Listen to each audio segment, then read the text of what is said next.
All right, what is up, everybody? So, as I'm filming this here, we are in the first week of the 2024 Retro League, which is the Premiere-Hoth format, and 76 people in the Premiere-Hoth Retro League right now, which is just bonkers. That's so awesome. So awesome that like 76 people get to enjoy this format of this game that lasted for probably like, I don't know, 4 or 5 months in 1996 and beginning of 1997 before the Dagobah set came out. And well, let's just say that the Dagobah set was like a womp womp. So anyway, oh, look at this, a booster pack of Dagobah. Might as well open it and get one of those, hopefully get a Yoda. But yeah, 76 people in the Premiere-Hoth Retro League right now. I've heard from several. I've been watching a lot of matches, seen a lot of really close, good matches.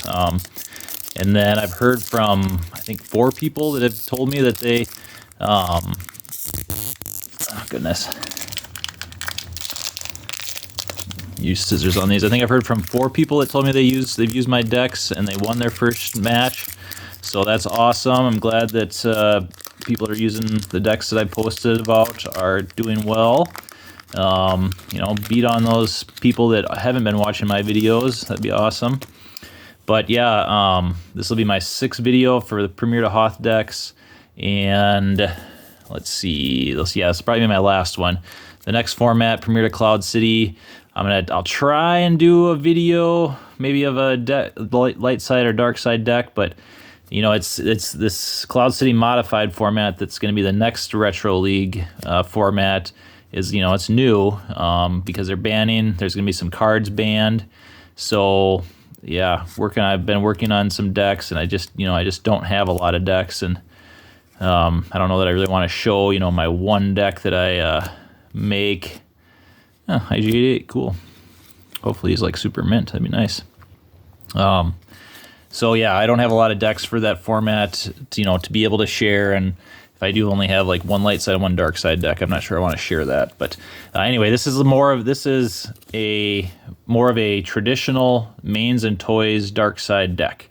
So a lot of the decks that I've showed, I try and beat mains and toys, but because mains and toys is like the most common kind of deck. You know, there's gonna be a lot of decks very similar to this. There'll be some differences in like what people might play for exact interrupts or exact effects, some of the characters and stuff, but things are going to be very similar with a lot of decks to this. And like I said, it's just the mains and toys because a lot of main characters, lightsabers. So anyway, getting down to it here, 4 Darth Vaders. He's absolutely a house. I think the design for Darth Vader, the Premiere Darth Vader, is like perfect. Like, he's just so strong, you don't really want to mess with him. So you're just kind of trying to, light side is usually, trying to avoid him most of the game. But yet, you can beat him if you get the right cards lined up and ready to go. So anyway, 4 Darth Vaders. I mean, really, you could do 5. That wouldn't be, there would be nothing wrong with that. 3 Vader's lightsabers. Tarkin, Tarkin makes Darth Vader just even better because of that. As long as he's with Vader, he can cancel that Battle of Destiny, so that really makes Vader strong. 2 of 2 Grand Moff Tarkins. Amadi, of course. He's pretty good in space. He can be cheap to deploy in space. 3 power, 3 ability. Ozzel, he's free. So good. DS61-2, this is not a ton of pilots in this deck because we're trying not to be in space, but this is the best DS61 pilot, mostly because he's got that 4 forfeit.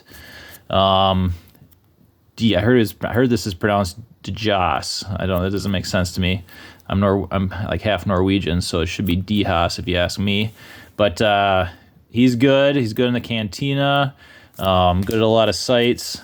Dr. Evazan, got that sweet ability that he can operate on a hit or disarmed character the same site, and the patient is immediately lost. Really good with Darth Vader and lightsaber. Got a General Veers. He's really good when he's piloting Blizzard 1. And Lieutenant Kabul. He's got that ability, this thing in his text where His battle with an Imperial leader subtracts 1 from opponent's total battle destiny, which is awesome. I mean, it's really, really good. Officer Evax, who's a leader, and he's got that 5 forfeit, which is kind of bonkers in this format. 5 forfeit is real strong, especially for dark side, because a lot of the forfeits are kind of low on dark side. And then we got our undercover spy, U-3PO. You know, opponent plays, a lot of times opponents will play Obi-Wan's hut to start the game. Then they'll play Obi-Wan there, and they'll play Obi-Wan's lightsaber on him, and they'll play lightsaber proficiency. And even though there's 0 dark side icons at that site, you know, all of a sudden they're draining you for 2. U-3PO is great at that, as long as your opponent does not play R-3PO. You want to be careful about that. It might not be a bad idea to only play U-3PO on in a situation where there's multiple sites of the same system down, so that you can actually move U-3PO away from R-3PO if you need to. All right, then we got two of the big bad vehicles, the Blizzard 1 and the Blizzard 2. So if your opponent's trying to stay away from Darth Vader, these are kind of like the 2 things that you might be able to trap them with and beat down with, besides just Darth Vader. Space package is pretty small, just 2 Victory class Star Destroyers and a Devastator. Found out that I can't find any English. I apparently don't have any English Devastators that I can find. I think I've got at least 1 somewhere, but anyway. So Devastator, 2 Victory class Star Destroyers. Utaguta Solo. This is the card that you can use 2/4 if somebody uses Neighborum leads to transport characters, which is a very commonly played card, and it's a very good card. You can pay 2 if they're transporting characters. You can pay 2 force to make those if they're rebels, make them lost. And when you do that, it's immune to sense. So this is like a blowout. This is a blowout card. Catch people trying to transport Obi-Wan, Luke, Obi-Wan and Luke, and then they're just both gone because you save 2 force and have this card in your hand. It's always awesome. 2 Monarchs, one of the most powerful cards in this format. Punish people for drawing a lot of cards or having a lot of duplicates. Heavy on sense, 1, 2, 3, 4, 5 sense. You know, sense and alter, super powerful in this format. You gotta figure out some sort of strategy around sense and alter. Strategy for this particular deck is just to play a lot of senses and a lot of alters. Some people will do tentacle and alters, but I don't like doing that. I don't like tentacle and alter combo because it leaves you wide open to Grimtosh. So a well-timed Grimtosh from your opponent can just totally blow you out. So I prefer being able to play a lot of senses when I want to. 2 snipers, so that, you know, somebody got an undercover spy or just any other characters at the same site as Vader and the lightsaber, you can kill them. I mean, most of the time, a lot of times people are not going to face your Vader and a lightsaber, so a lot of times this is going to be used to kill undercover spies. Circle is now complete, you know, ridiculous card that can remove Obi-Wan from the game. Got a trample in here, super strong interrupt, and then 4 alters. So yeah, 5 senses, 4 alters.